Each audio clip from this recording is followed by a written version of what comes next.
Y se congregaron allí todo un año con la iglesia y enseñaron a mucha gente. Y a los discípulos se les llamó cristianos por primera vez, ¿dónde dice? En Antioquía. Por primera vez se les llama a los seguidores de Jesús. Y antes de ser llamados cristianos, los discípulos tenían otro nombre. A ellos se les conoció de otra manera, durante un breve tiempo, desde el momento que asciende el Señor Jesús, hasta que llega ese momento donde por primera vez se les llama cristianos, tenían otro nombre. Se les conoció como los del camino. Los del camino. Porque ellos seguían el camino de su Maestro. El camino que tú y yo seguimos. El camino de Jesús de Nazaret.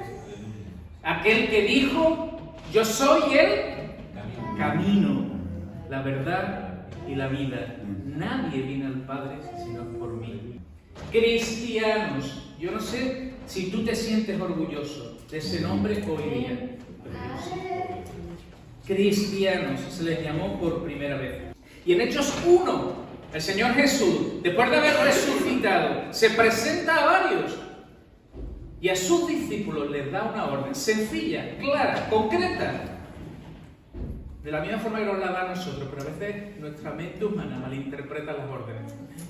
Y Jesús les dice, Hechos capítulo 1, versículo 8, dice, Jesús le dice, pero recibiréis poder cuando haya venido sobre vosotros el Espíritu Santo. Y me seréis testigos. Y aquí viene la clave. En Jerusalén, aquí abajo, en Judea, toda esta zona, en Samaria, un poquito más para arriba, y hasta lo último de la tierra, señores. Pero dicen muchos que porque el pueblo del Señor, la iglesia del Señor, los discípulos de Jesús en ese momento no entendieron bien el mensaje, y Hechos 1.8 da lugar a Hechos 8.1. Y en Hechos 8.1 dice, y Saulo consentía en su muerte. Está hablando de la muerte de Esteban. Y en aquel día hubo una gran persecución contra la iglesia que estaba en Jerusalén. Y todos fueron esparcidos por todas las tierras de Judea, de Samaria, salvo los apóstoles. Hechos 1.8 era, quedaros aquí, vais a ser revestidos de una manera especial por el Espíritu Santo para que de aquí partáis hasta todos los lugares de la tierra. Pero como pasa muchas veces el ser humano, se busca su modo de confort. Yo aquí estoy, de aquí no me muevo, y aquí es donde quiero que el Señor me use. Pero hubo un proceso doloroso. Y no fue fácil para los apóstoles. Hechos 8.1. Ni para los discípulos del Señor.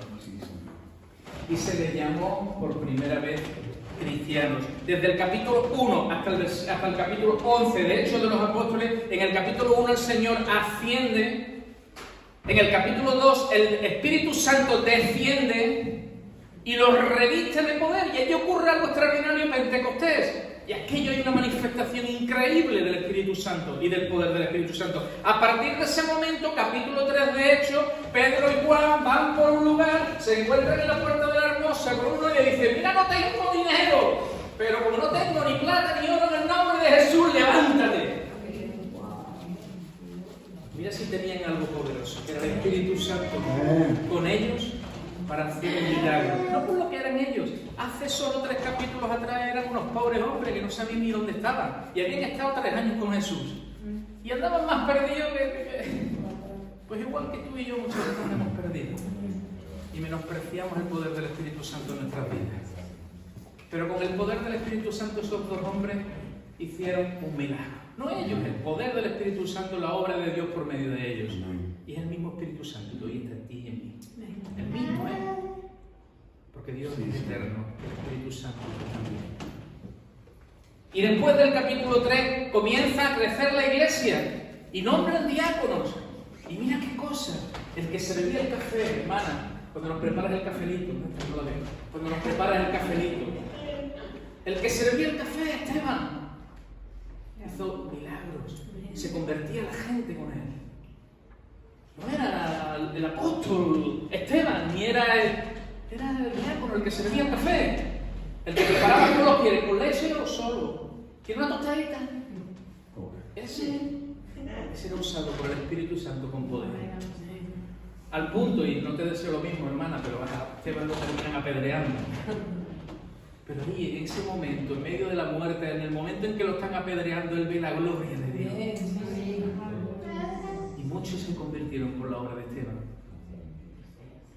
Y Pablo, Saulo de Tarso, estaba allí viendo a Esteban, era jovencito, tenía las ropas de Esteban en su mano y consentía en su muerte. Y Saulo era tremendo y él quería matar y exterminar a todos los cristianos, a los del camino en ese momento, porque él pide carta a los de Damasco para ir a las sinagogas de Damasco a buscar y a perseguir a los del camino. Y Saulo, Pablo se convierte, el Señor Dios se le muestra, se convierte. Y se convierte de un perseguidor a un proclamador de la palabra de Dios.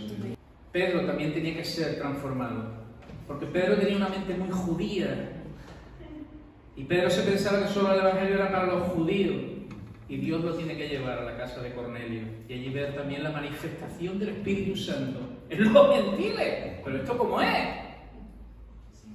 Y Dios le tiene que mostrar un lienzo y dice, Pedro, mata y come. Pero es que esto es inmundo. Que yo hago, tú no lo llames inmundo, Pedro.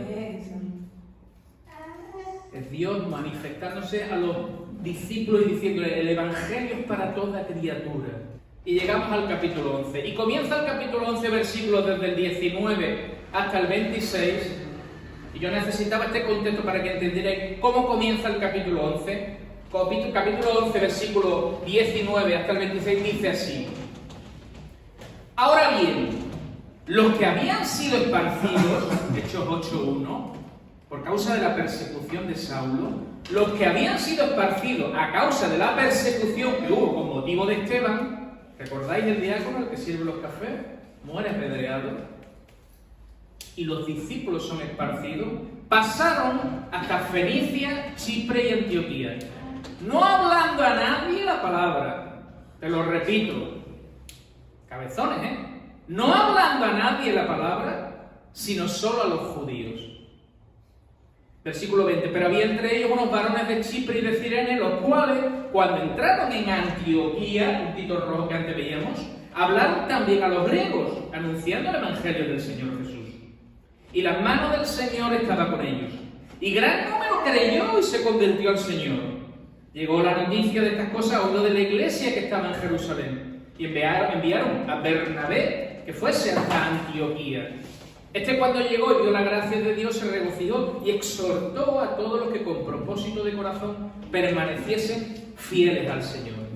Porque era varón bueno y lleno del Espíritu Santo y de fe. Y una gran multitud fue agregada al Señor.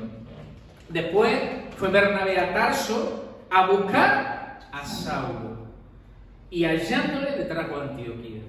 Y se congregaron allí todo un año con la iglesia. Este ya es Pablo convertido. Y enseñaron a mucha gente. Y a los discípulos se les llamó cristianos por primera vez en Antioquía. Y comienza el 11:19. Ahora bien, los que habían sido esparcidos a causa de la persecución que hubo con motivo de Esteban, pasaron a Fenicia, Chipre y Antioquía, no hablando a nadie la palabra, sino solo los judíos. Aquí hay dos tipos de discípulos. Tenemos a los que piensan desde sus estructuras mentales que el Evangelio son solo para un tipo de personas. Ellos pensaban solo para los judíos. Gente cabezona, gente sin entender que el Evangelio es para toda criatura. Y tenemos a este tipo de personas. Y ellos en ese momento pensaban en los judíos, pero tú y yo podemos pensar que el Evangelio solo es para cierto tipo de personas. Y descartamos humanamente otro tipo. Y decía el pastor, hemos sido llamados a aquellos que tienen con problemas mentales, problemas... Porque el Evangelio es para todos.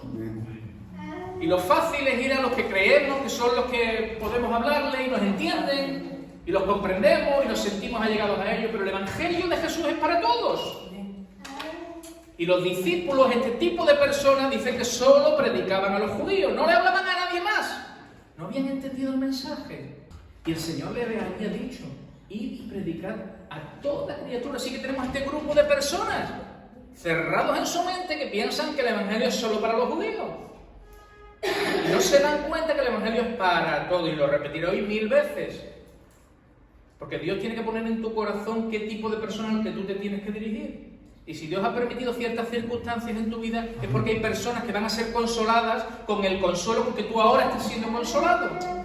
Y las dificultades que tú ahora estás pasando son una herramienta para decirle a otros, sí, sé por lo que están pasando, y yo he pasado lo mismo, pero a mí el Señor me ha rescatado, el Señor me ha liberado, el Señor me ha dado consuelo, el Señor me ha levantado, y quiero decirte que hay una salida, que hay una solución a tu problema, porque te entiendo porque he pasado por eso.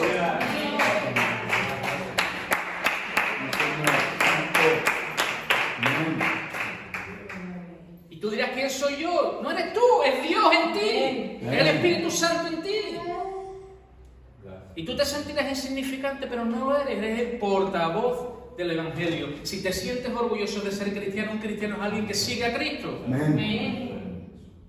Y no nos tiene que dar vergüenza, porque no me avergüenzo del Evangelio, porque es poder de Dios para salvación a todo aquel que cree. Si no te has aprendido ese versículo, apréndetelo. No me avergüenzo del Evangelio. Y no me avergüenzo que en mi trabajo sepan que soy cristiano. Y no me avergüenzo que en mi casa sepan mis vecinos que soy cristiano. Amén. Santo. Porque nunca sabemos qué necesidades hay a nuestro alrededor. Personas a las que podemos ayudar desde nuestra situación. Desde nuestra, los que son universitarios desde una manera más intelectual, si así puede ser. Los que no lo son, pues desde la manera que Dios te ha capacitado. Podemos tener una conversación. Los cristianos somos gente normal y corriente. Tampoco tenemos que ser mega espirituales. Que venga alguien y lo queramos atropellar por el nombre de Cristo. Bueno, pareceríamos locos, ¿no? En mi trabajo saben que soy una persona normal y corriente, con mis luchas, mis defectos y mis problemas. Y mis equivocaciones, que las cometo. Pero saben que en el nombre del Señor pido perdón, que me arrepiento, que intento corregirlo, que cada día me vuelvo a poner delante del Señor y decir, Señor, lo siento, hoy no te honré en esto y en esto. Mañana lo voy a intentar de nuevo, perdóname. Y dice la palabra que la sangre de Cristo nos limpia de todo pecado. No dice que seamos perfectos, es más, la palabra que dice Romanos 3:10, no es justo ni un uno. Sí, fallamos, pecamos, nos equivocamos, pero la diferencia con cualquier persona que esté ahí en la calle es que tenemos a Jesús de Nazaret. Y hoy hemos participado del pan y el vino. Él murió en una cruz y su sangre nos limpia de todo pecado. Cada vez que venimos delante de la cruz y pedimos perdón, la sangre de Cristo nos limpia de todo pecado. Y si un día vamos a estar con Él, no es porque lo merezcamos, es porque Él lo merece. Amén, Señor. Y porque Él hizo una obra extraordinaria en la cruz del Calvario y nos perdona y nos limpia. Y somos santos porque Él es santo. Y porque el Espíritu Santo es santo. Así que claro, no te frustres cuando falles, porque vas a fallar, pero tienes a Cristo en tu vida. Tienes al Espíritu Santo que te capacita y que te ayuda en las luchas de cada día. Y tenemos a los que no entendieron, pero también tenemos a los que entendieron. Hechos capítulo 20, 11, 20 y 21 dice, pero había entre ellos unos varones de Chipre y de Cirene, los cuales cuando entraron en Antioquía, el puntito rojo, hablaron también a los griegos, anunciando el Evangelio del Señor Jesús. Estos entendieron. Estos dijeron, nosotros estamos aquí en Antioquía, aquí judío no veo por ningún lado, el primero que se me cruce le hablo de la obra que ha hecho mi Señor Jesús y que resucitó. Amén. Y lo increíble que es que me llama la atención, no dice sus nombres, unos de Chipre y de Cirene. Y el poder de la insignificancia.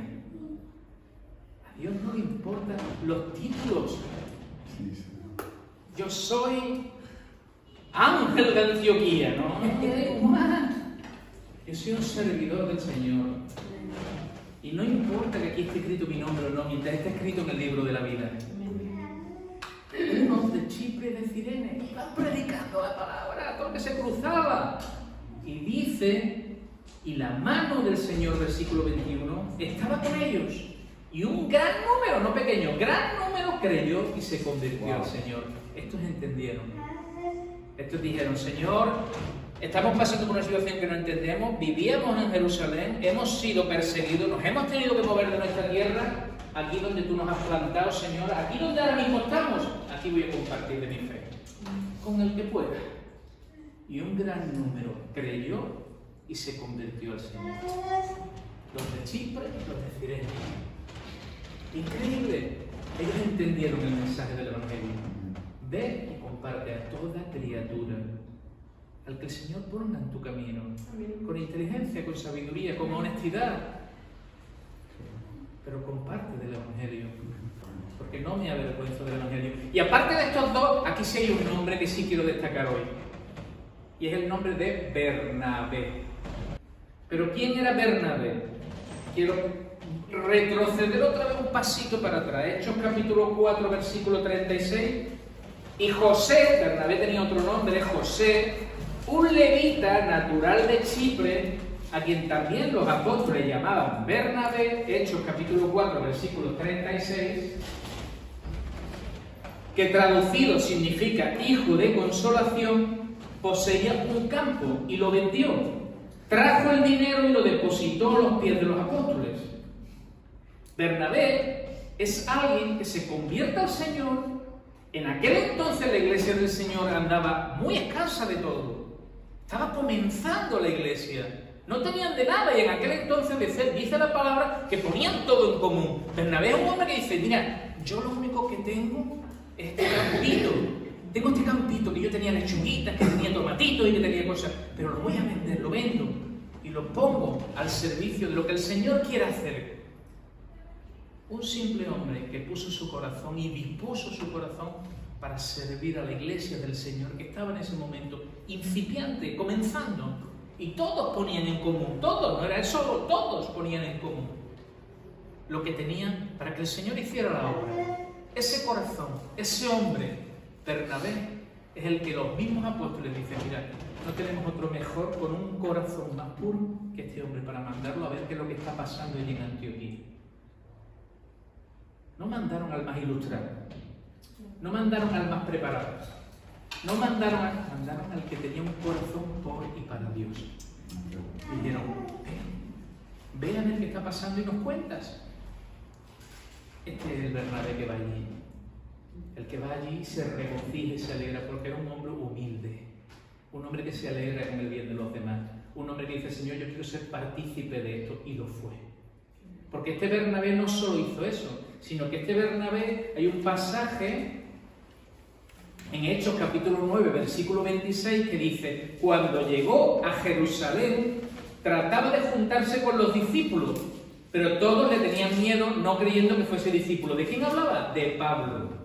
Entonces, capítulo 9, versículo 27, si voy muy rápido, disculpadme, los que estáis buscando todavía el texto, Hechos capítulo 9, versículos 26 y 27, entonces, ¿quién? Bernabé, tomándole, lo trajo a los apóstoles y les contó cómo Saulo había visto en el camino al Señor, el cual le había hablado, y cómo en Damasco había hablado valerosamente en el nombre de Jesús. Te explico.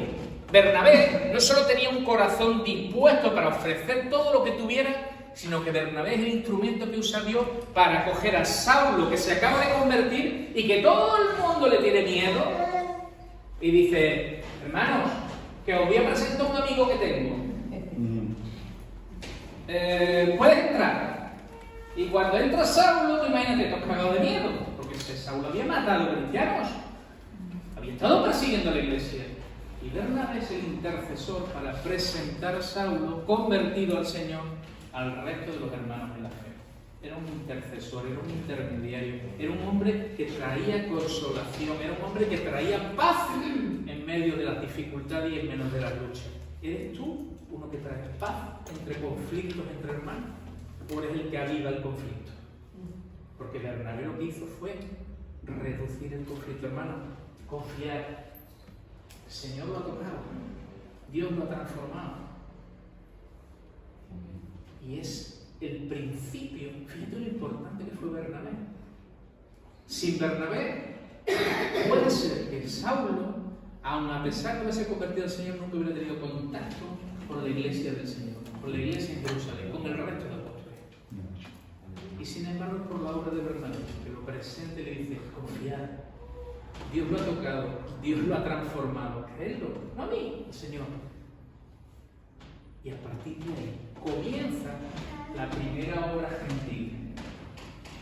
Y les llamaron por primera vez en Antioquía cristianos. ¿Qué labor más importante de los de Chipre y Cirene, que ni sabemos su nombre? ¿Qué labor tan importante del de Bernabé?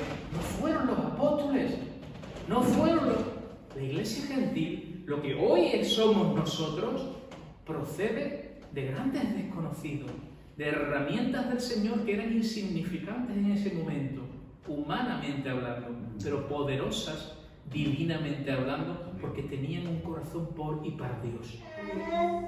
Así que tú no tienes que ser un hombre de letras, una mujer de letras, una gran conocida, haber pasado por seminarios y por...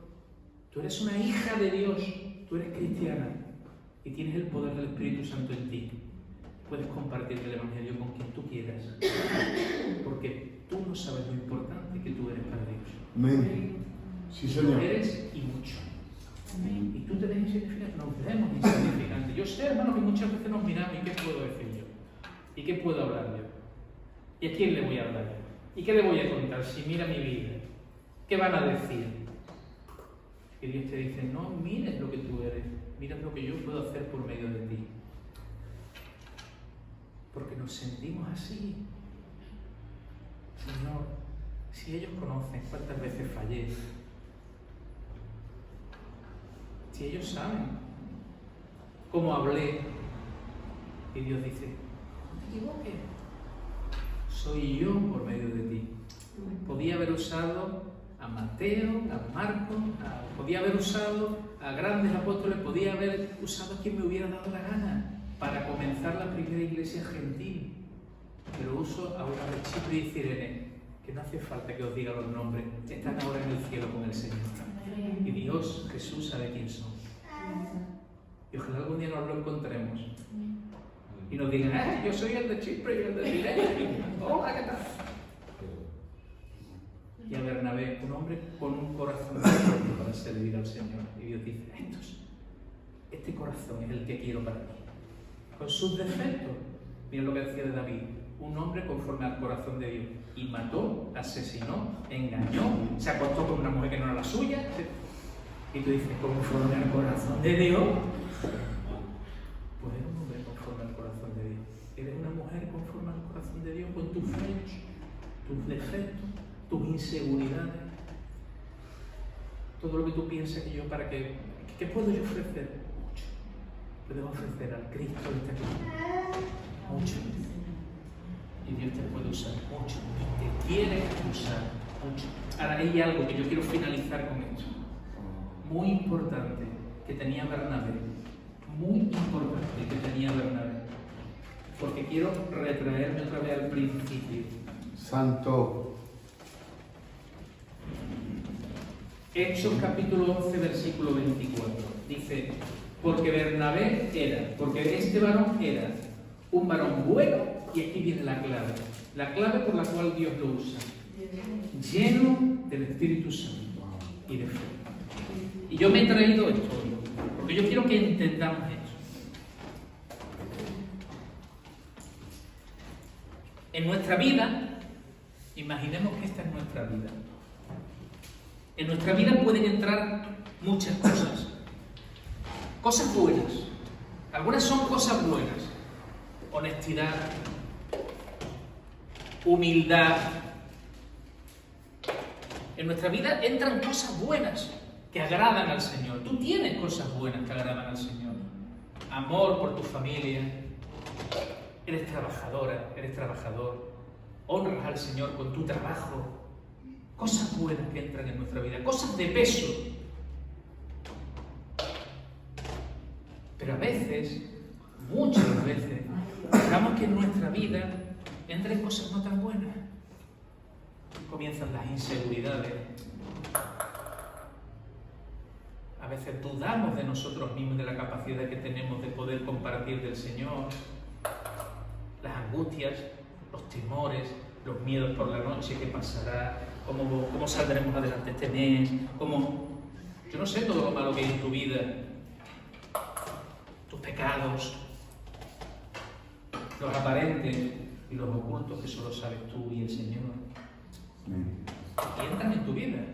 Todas estas cosas forman parte de ti. Ponle el nombre que quieras a eso, que es lo que te está haciendo arrepentirte delante de Dios cada día y decir, Señor, yo sé que esto no te agrada. Y forma parte de tu vida. Cosas que no agradan al Señor. y forman parte de tu vida.